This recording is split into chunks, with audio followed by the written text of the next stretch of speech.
And talking about community, let's now bring it back to this notion of community partnerships. In my experience, I found that the best career education programs work with outside stakeholders, and Reach Cyber is no stranger to that. In your carpentry program, for example, you guys are working with trades unions and other community partners to help bring these programs to life. Talk about these partnerships. How important are they to developing your education program?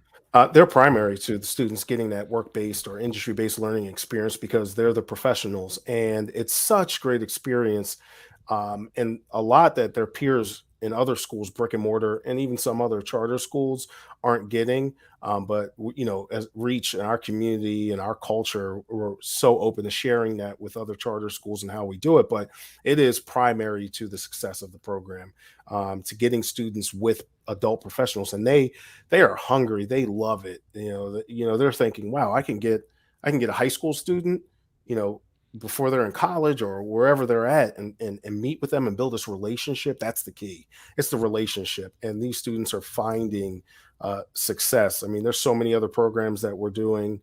I couldn't list them all. My career readiness managers are, once I turned them loose, they were just gone. I meet with them and they're like, hey, I got this, and this. We got to get it to the school board to get it approved.